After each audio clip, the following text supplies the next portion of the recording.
Welcome everyone. As others join, we'll let them in as we get started. So my name is Jim Clare, coach and chief here in Illinois. I know most of you on the line from previous experiences in coaching clinics. With me, I have some special guests tonight. I'll start on the screen to the bottom right, Dan Jablonic from USA Hockey, the 8 AM regional manager here out of the Central region. And then you'll see in the bottom left of my screen anyway is Marty St. Louis. I think not much introduction needs to be done there, but I'm going to let Roger take care of that. And then Roger Grillo from out east, he's the 8 AM regional manager out in the New England area and takes care of the same kind of things that Dan does as well. So Marty and Roger have a long-standing relationship, and I'll let them explain that, and we'll go from there. So Roger, without further ado, I'll let you get started. Thanks, Jim, and it's always nice to talk to some people. I actually, my first youth hockey organization as a player was Downers Grove. I lived for 3 years in Woodridge, so I know the area quite well. I know some people that in that area, still have family in the Chicagoland area, so it's always a pleasure to be with people from the Midwest. And really fortunate that Marty was able to join us tonight for a little discussion on player development.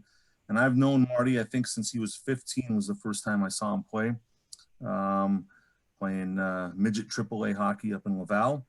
And I was lucky enough to encourage him and his best friend, Eric Perrin, to join us at the University of Vermont, where I coached Marty for 4 years. And we've still had a long-standing relationship for now. Seems like forever.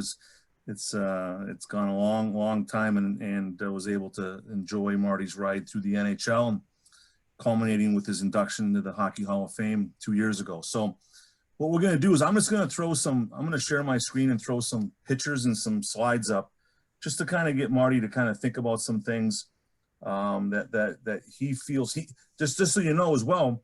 Marty coaches his 3 boys. His oldest boy, Ryan, plays for our national team. He's on our under 18 team. It's his second year there. Having a great year, a great hockey player. And his middle boy, Lucas, is an 05. And is, I think they're one of the top teams in the country right now. And Lucas will have a really good shot, I think, at maybe playing for our national program as well. And then I think Marty just got off the ice with his youngest, Mason, who's an 08. So he's fully knee-deep in youth hockey with his boys and then his boys' friends. So this discussion is going to be a little bit about his career and about his path and what allowed him to get to the level he got to playing in the NHL, but also his experiences now as a hockey dad and a youth hockey coach. And so I'm going to throw some stuff up on the screen here. Marty's going to know what this one is right away. So Marty, you talk a lot about covering the ice, and you always talk about the dice and the number 5 on the dice. Can you talk to the coaches about what that means to you, what that represents, and how you try to get your players to understand that and embrace that? Well, to me, I refer at with the dice, with the number 5 is in covering ice with and without the puck is to try not to duplicate job defensively and offensively. And, there's times that, you're going to be closer to somebody, but in general, you got to cover ice. And to me, when you press pause in games, like, a lot of time you'll see like a lot of, obviously in the power play situation, it's a lot like that, with the net front guy being in the top corner, let's say, it's a lot easier and clear when you're a man advantage. But when it's on 5, if you look at, on how you break out, center support, whatever, like there's a lot of like, it kind of looks like that. And it should, like most of the time, if you want to be efficient as a team and let the puck do the work, it's got to look something like that. It doesn't have to be a perfect 5, but it's got to be, something like that. And why they put it like that on the ice, because it's nice and clear, it's 5, and so I always talk about that with my teams, how, spacing is very important, especially with the puck. But, without the puck, you don't want to duplicate job where, you get 2-on-1s or, 3-on-2. So you got to make sure that, you're covering your part of the ice, and you're helping your team by doing your job. So Marty, if I were to share with you this slide here, just kind of a funny slide on the unhealthy balance of the physical part of the game versus the mental part of the game. And when obviously as regional managers, when we travel around rinks, there's such an emphasis on skating, stick handling, shooting, the speed of a player, the size of a player. Even you think about the goaltending position, their ability to get post to post, all that physical stuff. And talk about what allowed you to become a Hall of Famer when a lot of people didn't believe in you early on, and why you think the mental part of the game is so critical. Well, I mean, to me, the mental part of the game, there's so many layers of it. Obviously, when you think about the mental part of the game, for me, I think about hockey IQ, but I also think about mental toughness and going through adversity. And I think those are two things that probably lack at the youth level. And I'll give you the one part, the mental toughness a little bit is, and I've been coaching my kids for, 5-6 years now since I retired. And I know for a fact, and I'm guilty of that too sometime, and I have to reel myself in. In general, parents don't like to see their kids struggle. They want them to be good now, and and I think it's important that they go through some struggle, because I truly believe that for me, struggle is step one of growth. If a kid does not struggle, it's really hard to grow. Yeah, they might not struggle for a long time, but then because they have physical attributes, but then it gets to a certain point where all that gets evened out, and now they start struggling and they can't, fight their way through that because they never had to experience that. So, most dominant players at a young age are the kids that are more physically developed, or they probably have had more touches on the ice where they're better skaters and they do privates and this and that. And, they'll go around cones like the best of them, but they get a certain age where they never had to solve a problem. They never had conflict. It's always skating themselves through any conflict. They never learned to, know where their buddies are on the ice and know where really the opponents is on the ice. Because to me, it's all about, constantly taking pictures on the ice of where my guys are, where the opponents are. I relate to hockey as a big math problem, and the equation changes constantly. And you have to try to solve that problem, before it happens. And the only way you do that, is by thinking the game. And I think there's not enough emphasis in that. And you get caught into letting your strongest, fast, big player, do a little bit what he wants so that you can win more games. And at the end of the day, nobody cares how good of a 10-year-old or 12-year-old you were. They want to know, where were you at 22, 23 years old? Are you done playing? You're a great men's league player, or you actually moved on, got an education out of it, and maybe turning pro. So it's got to be a balance. I find that I've definitely haven't handcuffed my best players, in terms of impact on the ice, based on their physical ability. I've handcuffed them many times so they couldn't rely just on that. And I handcuffed them in games. I have a really fast D-man that can probably go coast to coast all the time. But, how is that going to develop anything to the neutral zone?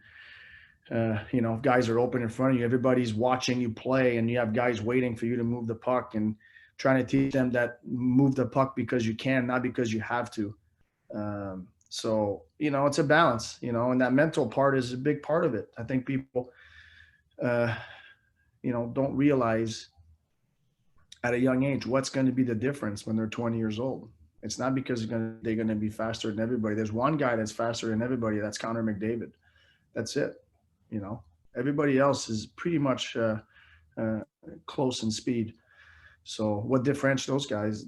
It's that, you know. So you have to develop that really early on, and you might have to, you know. And sometimes, you know, you have conflicts with, you know, parents not being behind that, and what can be hard is you know, I think for me it's been easier transition because, you know, with my resume, people don't you know, second guess my thoughts, I guess, and not that I know it all. And I've learned along the way. I'm a better coach for my 08 than I was for my 03 for sure, because I have more experience and reps with the kids and understanding what works at what age, what doesn't. You know, the developing hockey players is, to me, it's you know, it's peeling layers like an onion. You know, it's one at a time, and you got to take your time. It's not like throwing like 5-7 things at once. You know, you have to focus on the right things early on, and a big part of that is, you know, moving the puck because you can, not because you have to. You know, so I don't know if I answered your question, Ron. Yeah, no, Marty, just talk a little bit about your journey, about you know, Yeah. all the great story at your Yeah. at the Hall of Fame induction, about your journey through youth hockey and then into college. And Yeah, no, I mean, for me, you know, I feel I've developed a lot of skill, IQ on the outdoor pond. You know, I'd go out there, it'd be 10 on 10. You have 15-year-old, 10-year-olds, 20-year-olds, everybody different color. Everybody's got different jacket or jersey on. You had to know who was on your team. You had to know who was close to you, and he was a big guy. Well, I better move the puck because, you know, I'm 10 years old and he's 15, so I'm going to lose it. You know, so all, you know, hours doing that, not knowing how much it's beneficial, you know, then you realize how good it was for you. And you know, and I compare that to, you know, I do a lot of small area game with my groups to shrink the ice and you know, and create conflicts where they have to make quick decisions. You know, and I mean, honestly, like I played for some great youth coach, but I can't tell you that our practices were unbelievable, that I got better in practice. You know, I think I got better, you know, on the unsupervised time on the ponds more than anything.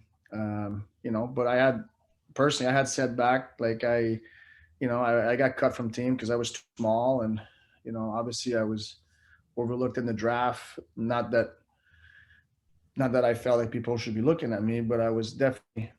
I had friends of mine that were getting drafted that, you know, I thought I was not far off from them. And but obviously size played a big factor in that, with, you know, the era that I came through. But I feel like all those setbacks kind of shaped me to you know, the player I became, not just the attributes in terms of skill, but you know, the mental part of it, and just fight through it. And I never felt the hurdle was too high for me to, you know, to jump over. And so I was blessed. I mean, I've had coaches that, you know, that believed in me eventually in the NHL, that put me in a great situation to really reach my full potential. And, you know, it's hard to reach your full potential, I find. You know, I think there's a lot of guys that fall short. I think if anything, not just in hockey, but in life, sometimes you just quit a little bit too soon, and you don't see it through. And I'm happy that I had the setbacks in my my youth level, and my as a young pro. And I think it allowed me, and it helped me, you know, reach a level that I never thought I was going to reach. You know, at 28 years old, being a Stanley Cup champion, and you know, a Hart Trophy winner, like I wouldn't have put a lot of money on that at 23 years old, when I was just fighting to get a shift in the league. But things, you know, like I said, with my experience of not having everything handed to me, it allowed me to just fight through the setbacks. Marty, the last time I spoke in Chicago at a coaching clinic, one of your former midget teammates was in the room. He was coaching his kid. Tell him who one of your midget teammates was up in Laval and played for Chicago for a long time. Oh, Eric Daze. Yeah. Yeah. Yeah. I play with Eric is my year Yeah. on the. So I grew up in Laval, so pretty big town. I don't know, at the time, 500,000 people. And the top level was, they would split the town in two, the east and the west. I played on the west side, and my goalie was Jocelyn Thibault, who was drafted, I think, fourth overall. And my other goalie was drafted in the sixth round by Buffalo, and me and Eric Perrin. And then on the east, it was Daze and Deg, Alexander Deg. He was picked number one overall. So we had some good players from 1975 birth year in my town. Eric was an excellent player. Obviously he had a short career with his back, but he was a lot of fun to play with. Midget AAA, we played a lot together. Me, Eric, and Perrin and Eric Daze. Daze was like 6'4", 6'5", and me and Eric were the Smurfs out there, and we just fed him the puck, and he could shoot the puck better than anybody. So, it's interesting because there's a study done up in Canada where the feedback that youth hockey coaches give their players, 99% of the feedback they figured out in practice and in games was what their athletes did with the puck. And yet we know that only less than 2% of the games by the best players is played without the puck. And so we think about a lot of our focus is on player number one, but what are we doing in practice for players 2 through 6, including the goalie making reads? We're going to talk about reads and that and dive a little bit deeper in the mental aspect with Marty. I'm kind of teeing this up for him here. And we know that there's the 4 roles, in hockey: the puck carrier, the player defending the puck carrier, and then 2 through 6 on either team, offensive team or defensive team. And so, Marty, we had a discussion with, I think you probably remember this goal. Yeah. I think Calgary remembers this goal. I know Tampa certainly does, but it's considered one of the 100 greatest moments in the 100 years of the NHL. An overtime game winner. And we were on a call last week, and somebody asked you about goal scoring. I'd like you to just talk about goal scoring, and I thought your answer went back to what I just talked about with the play off the puck. Why don't you talk about what if someone were to ask you, Marty, what made you such a good goal scorer? What would you say? Yeah, I mean, there's a big difference between scoring a goal and getting scoring chances. That's what I value more. Like if I got in a slump, I worry more like if I was getting scoring chances. So people ask me like, can you teach somebody how to score a goal? I mean, the kid has to work on his shot. Yeah, there's definitely technique that they can get better at, and obviously speed control, coming down, whatever. There's a lot of things that come in the way, but for me, what's the most important thing about scoring goals is getting scoring chances and how to get open. And I felt, that's probably one of my biggest strengths is I knew how to get open. And so if one of my kids struggling at scoring goals, I'm watching his routes and like, where does he go? Because sometimes working harder is not always the answer. Is working smarter is probably better. I mean, working hard is part of it, but sometimes they feel they just got to work harder. If I work harder, I'm going to score. Yeah, but you can work harder doing the wrong thing all the time. Especially if you're not 6'5" and 230 pounds, I can fly. So to me, it's all about the routes that you run. Can you hide? Can you see a play coming? There's a lot of chess involved in hockey, especially at high level. There's a little bit of checker, but there's a lot of chess. And are you good at chess? Because you can see a play happening, you can see 2 plays that are going to set up a third and fourth play. And can you read that?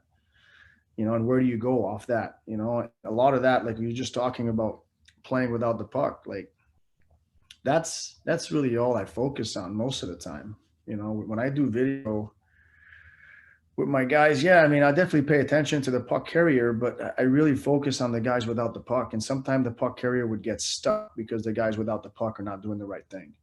And to me, that's, it's the spacing, and it's it's attacking seams, and playing with layers, and there's so many things that come into play. And but if you're just working on your goal scoring touch instead of actually like focusing on how can I get open more, you're probably not going to score more goals. Yeah, it kind of goes back to that slide with the seesaw, right? The mental aspect versus the physical aspect. Everybody's gonna be focused on their shot and their speed and their strength to win a puck, but the reads and the decision making is such a critical piece to it. So what we'll do now is kind of just open it up for some questions from anybody in the group, or if Danny J had a question, Danny Jablonic had a question, or anybody from the group, please feel free to fire away. You can put them in the chat, or you can just unmute yourself and go ahead and ask. Yeah, and Raj, I'll start. So we had a couple that came in ahead of time, so I'll just kind of tee off on those a little bit.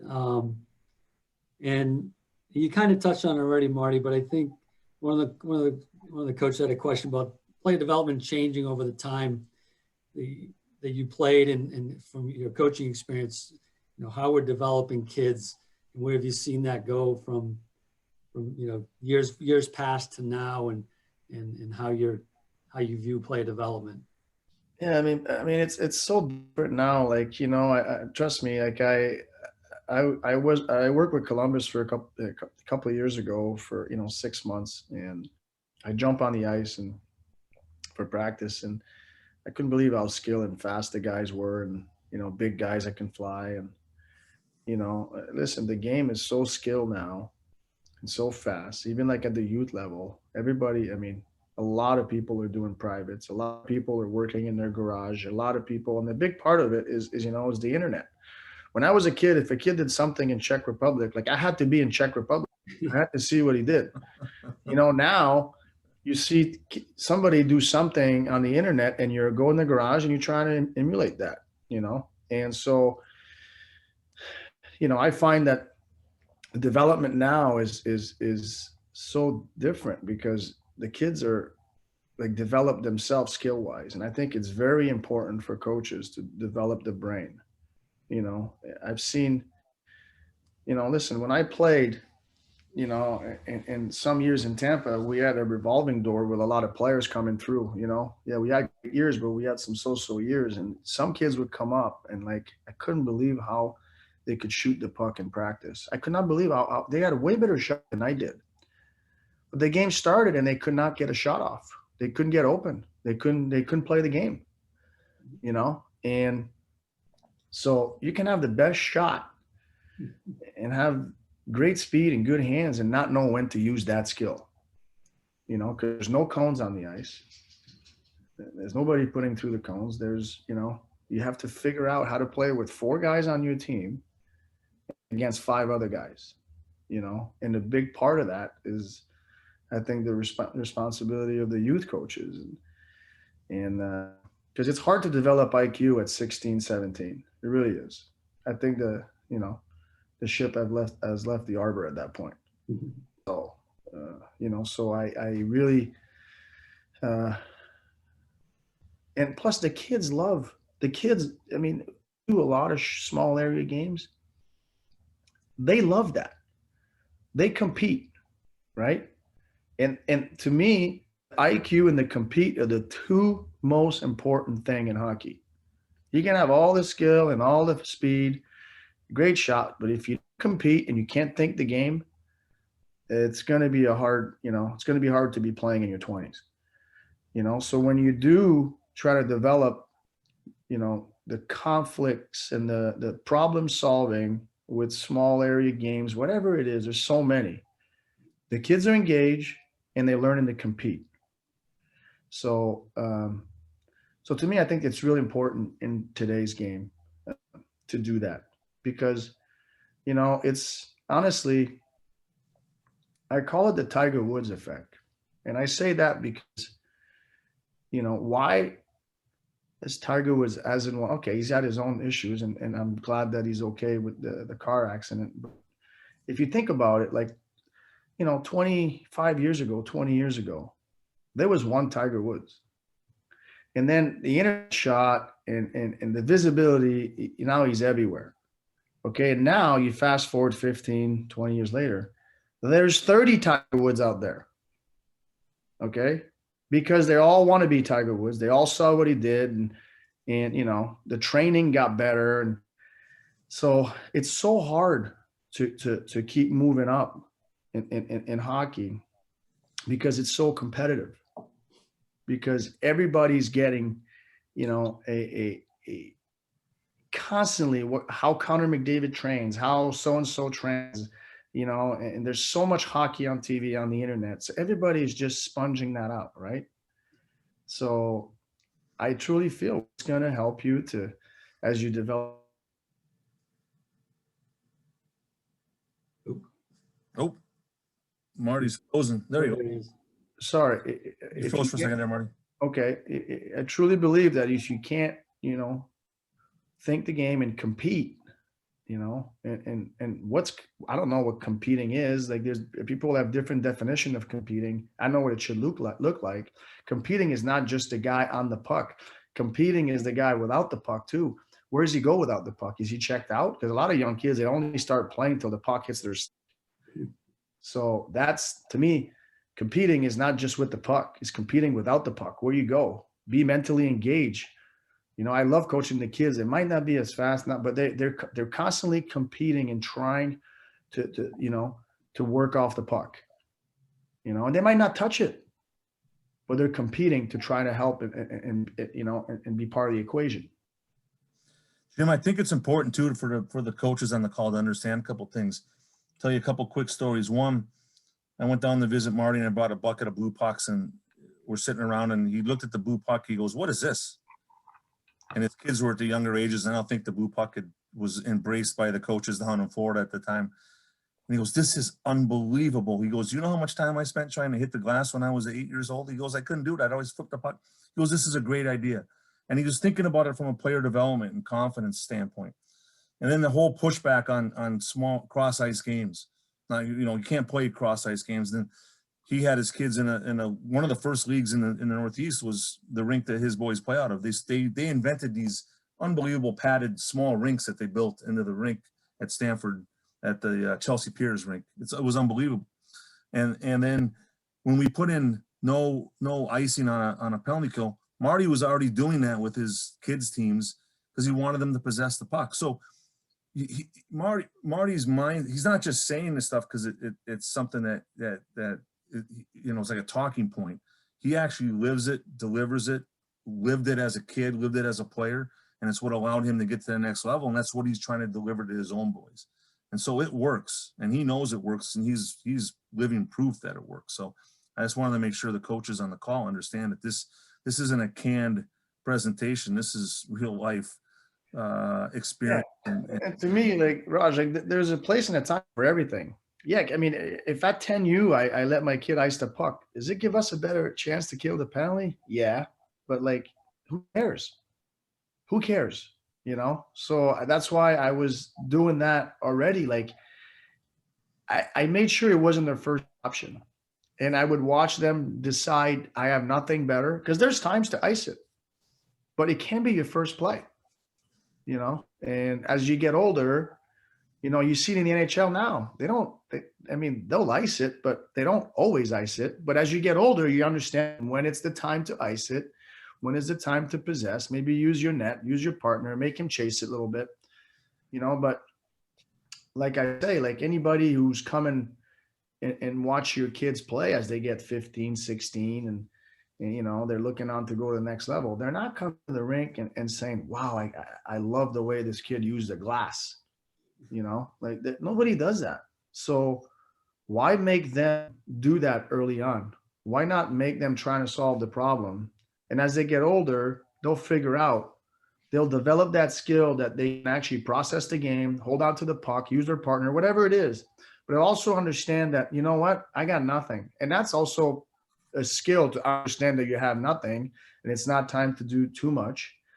But you got to develop that confidence at a young age, being shorthanded, that it's okay to hold on to the puck if you're in space. Another question. Excellent. Right, Go ahead, right. Roger. Any of the coaches have any questions before I go to a couple more that were written down? Yeah, I got a question for you, Marty. And it really was a true pleasure to watch you play. I do have to say that it was remarkable. What do you think was the biggest fuel to your fire that kept you going? Biggest fuel. Honestly, I love playing hockey. I love, and when you're passionate about something, you'll always try to get better.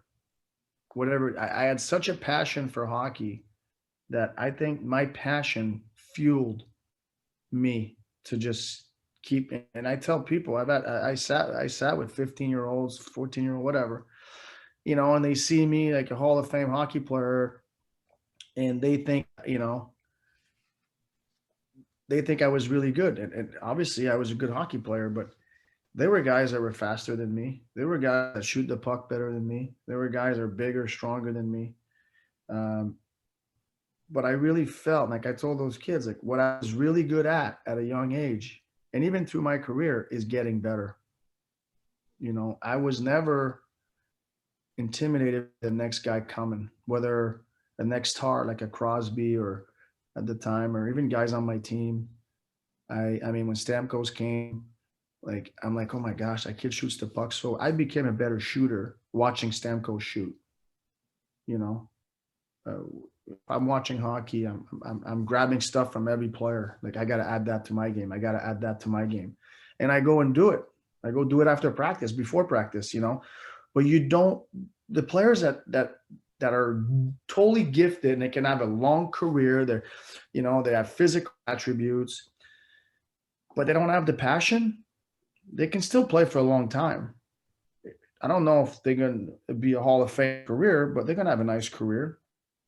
And I think I became a Hall of Fame because I was so passionate about the game, and to this day, obviously I'm 8:30 coming off of practice and I'm sitting in my office doing a Zoom call with you guys. That tells you a little bit about how passionate about hockey I am, Like I could talk hockey all day, every day. Very true. Thank you for that. I appreciate it. And I think that's it. We talk about passion. I think that's a fine line as a youth hockey coach. You have to be careful into being demanding of the kid, pushing the kid, but at the same time, try not to kill their passion. It's like, and not every kid on a team, you can't have the same expectation in terms of impact they're going to have on the game for every kid on the team. Everybody's developed at a different level, but so you have to be careful how you treat everybody the same way, but your expectation and demanding level has to be a little different, because some kids will quit hockey if you're too hard on them and not fair on the expectations. So because that's the one thing as a youth hockey coach is to not kill their passion. That's a great point, Mario. You took the words right out of my mouth, because I was going to ask you that exact question. And along those lines, on the youth hockey coaches today, somebody had a question on our registration about, what do you see, how it needs to change or develop, or what can some of the coaches do better in their craft as they hit the ice with these kids? What have you noticed in your world of watching other youth coaches? Well, I think there's a big difference between system and concepts. Like, I've never ran a practice where we worked on our forecheck. Never. That stuff you can do on the board before the game and through video, whatever. Like, you can you know, and to me, there's too much emphasis on what they want the game to look like, how they want, you know, and when you do those scenario in practice, um, it's not live action. It's not real. So I think they're wasted reps in my mind. You know, I rather create whenever you play 3-on-3, you can have, you know, so many different like player games where your concept is going to be forechecking, which means like, you know, it all starts you dumping the puck on one side, and then the other team has to go try to get it. There's a forecheck involved. There's an angling involved. There's people working together, but we're not actually working on a forechecking drill that has no like compete level involved. You know, it's very robotic, and you go here and you be there, and I rather them like create their own feel of what the forecheck should be like. You know, where you know F1's hard on the puck, F2 tries to, you know, take the most obvious option, and F3 reads. But like that's kind of what happens when you create those small area games anyway. You know, so I feel like youth coach they feel if they have a system, they're gonna win more game instead of just that, you know, playing with concepts. And you know, you're not gonna have two guys go to one puck when you know, you're not gonna have two guys go to the puck. You're not, because you know one pass will be two guys. That's just a concept. You know, I want F1 hard, and F2 you might make some bad reads sometime, but to me, like a bad read is better than no read, because if F2 makes a bad read, F3 can read off the bad read and reroute himself. You know, so it happens organically more, and it's less robotic, and it's more of a feel. And I feel it's just wasting time in practice. Sure. No, I did. That's great. I think it goes right back to your earlier point about trying to develop the hockey IQ in the kids as well, right? Yeah. If you're putting them in a spot, you're not teaching them anything. It's just Yeah. a spot. Exactly. Yeah. You know, and as they get older, they're going to be told to put in a spot, but they already understand why they should be there, because they Right. felt, you know, like I think as you get to, you know, in your 20s, the best players understand that, you know, we're not going to duplicate job, and my buddy's going to do his job, and I'm going to go do my job, and we all read off one another. And you know, listen, after every game, there's 3-4 plays that I wanted back. Could be with the puck, without the puck, and you can't get them back. You learn from them. You know, nobody plays. Nobody plays a perfect game. Everybody sits in bed, trust me, that play at a high level, and they have 3-4 plays back every game.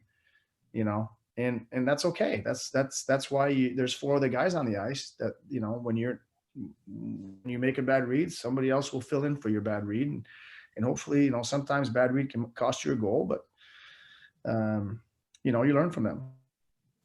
Yeah. Excellent. Danny, I know you had a question that you're gonna. Yeah, no, it's my question's a little bit more about the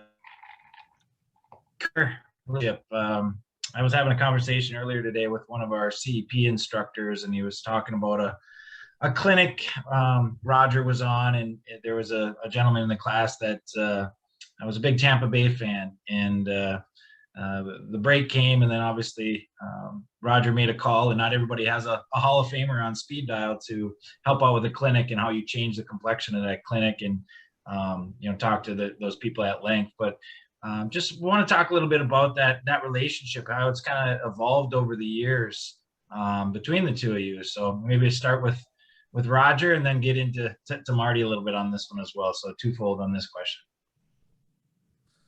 Yeah, I mean, as I mentioned before, I have known him for a long time, and I think the really cool part for me was the probably, besides, you know, Marty's dad and probably his sons and his wife and his other family and friends, when he decided not to play anymore, probably the most upset person was me, because you know, I was playing and coaching still through Marty, and it was a great run.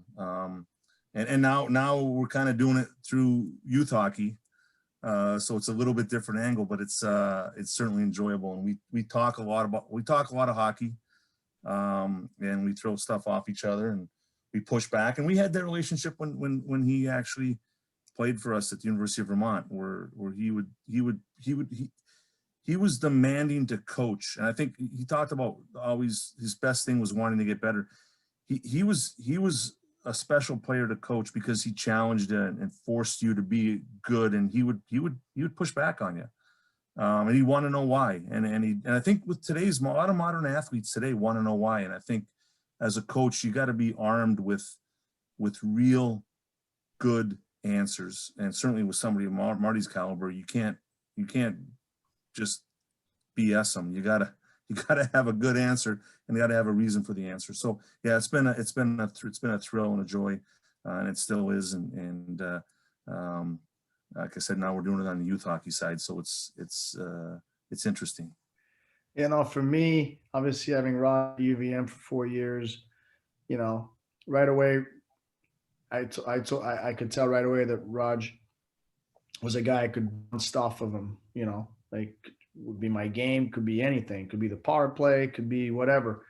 And you develop that relationship and, you know, and the friendship, and you get comfortable and you bounce stuff off of each other. But for me as a pro, Raj was a great resource for, you know, not going to the rink the next day with having stuff on my mind. You know, I would call Roger after every game. If I didn't talk to him that night, you know, if I was playing out west, I'd call him the next morning. I called 2 guys after every game. It was Roger and my dad. And to be able to vent, you know, like it's not always gonna, you know, go your way. Your coach is not always gonna see it the way you see it. So for me to be able to vent and get a different perspective, I always felt like I didn't go to the rink with the baggage the next day.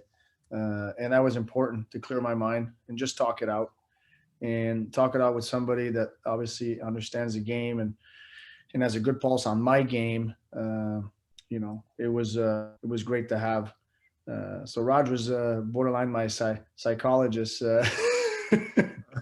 while I played. But you know, it's funny, like you said. Now, you know, I know Raj watches my boys, and we talk about their games and stuff, and it's a lot of fun. But it's important that players, as they get older, they have somebody to. There's so much pressure on these kids, you know, and I think it's important for them to be able to just vent. And they're not always going to be right, but at the end of the day, if they can just let it off their chest and hear a different perspective, different angle, it will help them to get on with the next day. You know, and for me, it was important to do that because I felt doing so, if I was in a 2-game slump, you know, it wasn't going to be an 8-game slump. I was venting and I was letting it out, and I was able to turn things around. But I think as a coach too, you know, we talk about me, you know, challenging, like, you know, ideas or whatever. I think as a coach, what's important is you can't just ask your players to do something. You got to convince them why we're doing it that way. Because once you convince the group why you're doing it that way, you have them, you know. But if you just tell them to do something, like, you know, a great example is with Tortorella. Like, he was great at that. I used to ask him, like, how can we do this, you know? And he was like, well, show me, you know. And it's like, all right, do that. You know, so now as a player, I was convincing my coach that we could do it maybe a better way. And I love those coaches that it's not about, you know, it's not about like who's right. It's about, let's just get it right. And if we can get better, if I can make him better, it can make me better. The team will be better. And I think there's a lot of coaches out there that, you know, have big egos and they invented the game and they're not willing to learn maybe from somebody who's younger, but had more reps in the trenches than he has. And he knows what it feels like. And those are my coaches, the guys that you can actually talk hockey and not just, don't just tell me why I'm doing it this way. Like, tell me why I'm doing it this way. And like Raj said, I like to know why. And if I wasn't comfortable with certain things, I'd definitely would go and talk about it, and so that he can convince me that his way was better. No, that's great, Mike. Bob, Bob Corvo, you have a question? Yeah, this is a great conversation. I'll tell you, it's Roger. You threw a word in there. It's why. The kids need to know why. I still want to know why, and I think it's so important, as you said. And Marty, I watched you play, and boy, you were unbelievable. You can read and anticipate, and your reaction was unbelievable, and you execute. And to me, I believe that those are the four things that we want the kids to read. We want them to read, but there's an anticipation after you read, and then you have that reaction time. And to be the ultimate player, you have to execute. And I think if looking at it, I could talk forever. Like Marty, it's a passion. I don't sleep at night. I as Jim knows, my son played, and as Roger said, I lived through the kid, and it was just, I didn't even want to work, but it was great. And these conversations are just open so much up. And, I mean, these are things that I throw out there at people and we talk about, and this is just fantastic. And what do you think about, I like to say rare player. There's kids that can read, there's players that can read, and there's players that anticipate, they jump in the hole. And then there's a reaction. What are you going to do when you get there? And, a lot of people do one, a lot of kid players do one, players do two, three, you're starting to touch that great spot. And if you execute, I think I'm listening. Murphy, stop. You're a well-rounded player, and I think you're that player that has that passion. If Marty had just listened to me how to train dogs, we would have been way better off. That would have never happened in my house. Yeah. You're on mute, Marty. Sorry. No, Bob, I anticipation was a big part of my game. I had good speed, but how do you measure speed? And I was fast here, and there were guys faster than me, but I anticipated better than anybody, not anybody, but that was a big part of my game, is anticipation. And now you talk about the next layer of that. Once you get there, the execution, and a big part of the execution to me is speed control.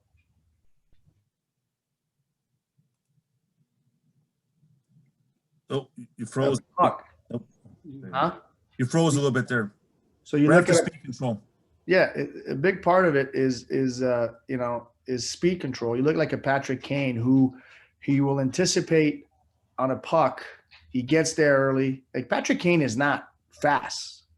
You wouldn't say Patrick Kane is one of the fastest guy in the NHL, but he anticipates so well. Okay, and once he gets that puck, he has speed control.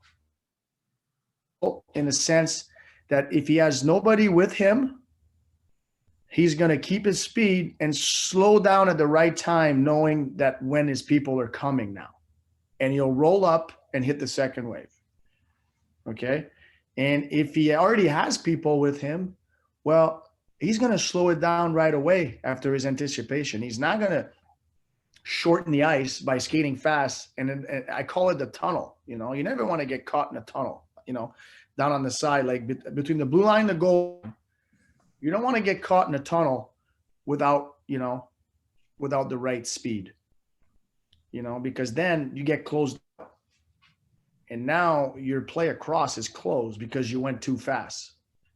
So you could have had a 2-on-1 and a 3-on-3, but you went too fast north that you closed that out. So after you anticipate, the execution is important. But to me, how the guy who executes the best are the guys that have good speed control, like a Kane, like a Kucherov. You know, their speed control is unbelievable. You know, it's like they show fastball and it's a changeup, and now the D's backed up, and now you can cut across the middle, you can drop whatever.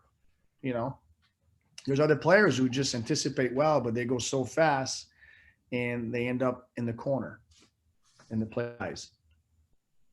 You know, so for me, like, anticipation was my game, and you know, and Tortorella, we had this conversation about, there was a time where he thought I was cheating, and I was telling him it's a calculated risk.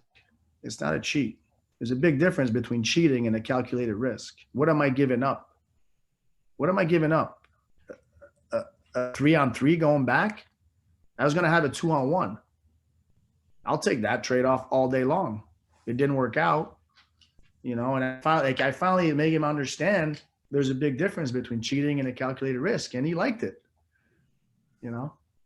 So, yeah. Nice. Go ahead, Rod.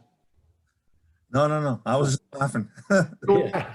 I've had conversations many times with the young man. With me? No, not cheating, but just those kind of talks. It brings back good memories. Yeah, absolutely. So, and Marty, in you know, a lot of the things you talked about, the hockey IQ, the speed control. I mean, the concepts for systems. You know, looking at your practices, just maybe give these guys a peek inside what a practice looks like for one of your youth teams, and how you structure them, and maybe structure your week or month. You know, it varies. I honestly, like, at the young age, I start with a game, you know, like tonight with the, you know, my 08s, their second year Pee Wee, start with a game, you know, and then you can go into a little bit of a flow, I guess. You know, four blue lines, get the goalies like some outside shots so they can work on their game a little bit. You got to think about them a little bit, you know, and then I like to get them on the long ice a little bit, go up and down. I think that's important. You know, lengthen the legs, lengthen the stride. And then we're right back into, I would say, and this is an hour practice. You know, I start with a 10, 15-minute game. I'm probably 15, 20 minutes flow or long ice, and I'm 25 minutes into player a game again. You know, like there's not much board talk, not much. You know, give him 2-3 drills and then come back, water break, come back to the board, 2-3 drills, and practice is over. You know, at the older level, I have a little more. I have a longer practice. I actually we'll split the forward and the D and work on their stuff. You know, for 10, 15 minutes. But again, I would say last 30 minutes is small area game. You know, and I like to go long ice with them as well. You can get more complex with some of the stuff you do with the old kids. My 15U team, you know, but I definitely do a lot of small area games, but I still think it's important that they get to go up and down the ice. Sure. You know, if 2-on-1 with a back checker, like, you know, it's the heart rate up, sure. And make sure that they're striding it out. It's not just quick feet everywhere. They need to be able to stride it out. Right. No, that's great. Go ahead, Raj. Jimmy, I got one last thing here. I think that's a really cool kind of story. Marty, you know the importance, how hard I got to watch Marty work out in the off season, and if any of you ever saw the talk about passion and commitment, a couple of times I saw it was just mind blowing, and people in the gym would actually stop and watch him work out. They were these were high end athletes as well, stopping and watching him. But talk about when you were a kid, the kind of the accidental thing that happened to you that probably had a pretty big impact on you as an athlete. That was the accident. Yeah. So I have an older sister, 2 years older than me, and she was a gymnast, like competing, and and it's very like demanding. Like it was Monday through Thursday, 6 to 9 p.m. And I wasn't a gymnast. I think I was like 9 years old. She was 11, and my dad had 2 jobs, and my mom did all the shuttling for the activities. My dad would leave early, come home late. Never missed a game, but I don't think he's seen many practices as he was working. But so my mom would, drop my sister, then I'd come to my practice, and then she would pick me up. We'd go pick up my sister, and sometimes I'd show up there, and there'd be half hour remaining on her gymnastics practice, and I start horsing around on the bars or whatever.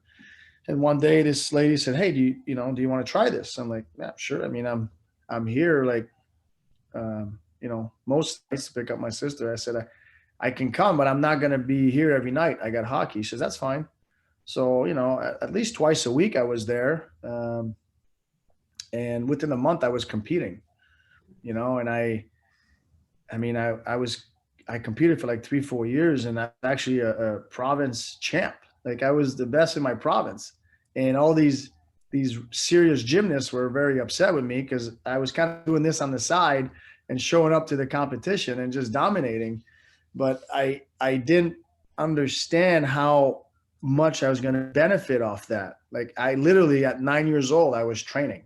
I didn't know I was training, like pulling yourself on the bar, the core, the flexibility.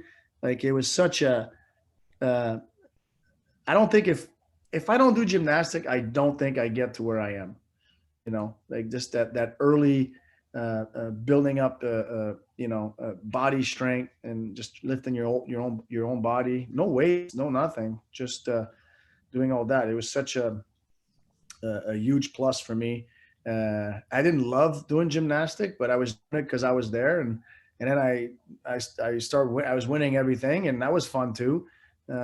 So yeah, it was funny. I mean I think at 13 or 14 I quit because it was kind of weird going into a denim locker room and telling him I was a gymnast, especially in that era. Right? Yeah. Well, I think the message there for the coaches and the parents is that, that base of athleticism at a young age, to be involved in other things, especially other things that force your body to work through fun and through challenge and the flexibility, as Marty said, the flexibility, the coordination, and the balance. I mean, that's at the core of our sport. And it's interesting because if you really look at it from a sports science standpoint, what Marty's mom and dad did was a textbook. They just didn't know they were doing it, which is even better. Right. Yeah.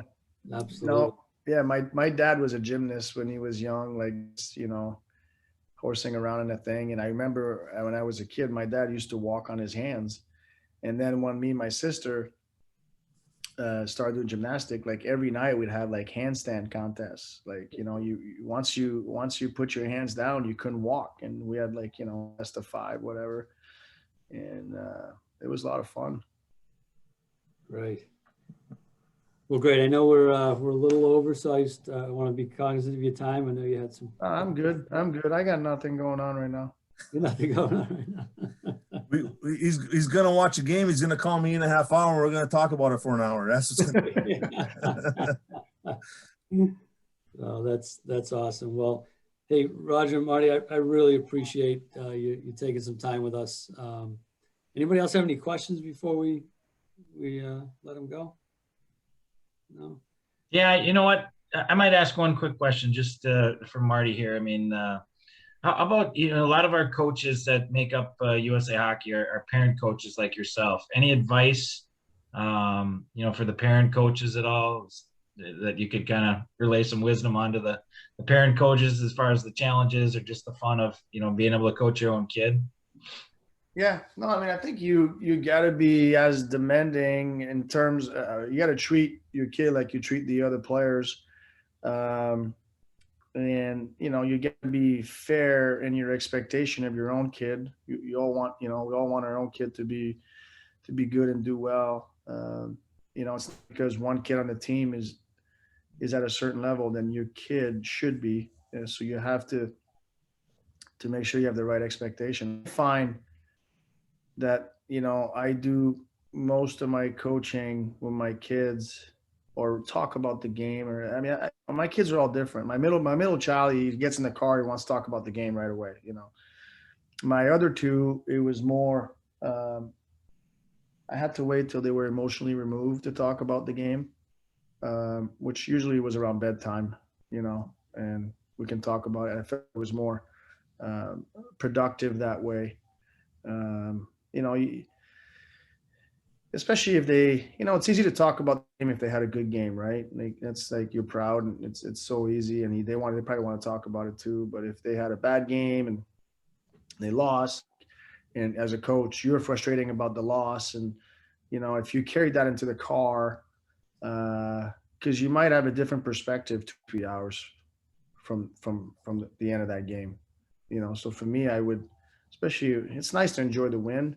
But sometimes if you want to talk about you know, your son's game, if you didn't have a good one, or your team lost and whatever, and you weren't happy with X, Y, and Z in a loss, I think it's better to wait till they're emotionally removed from the game, especially as they get older. I think that's so valuable, right? I have 3 boys myself, so I get it. They're all a little different, and they're looking for different things, and different times of those conversations can really be impactful for the positive or negative, depending on how you handle it. So, Mm-hmm. so great advice. And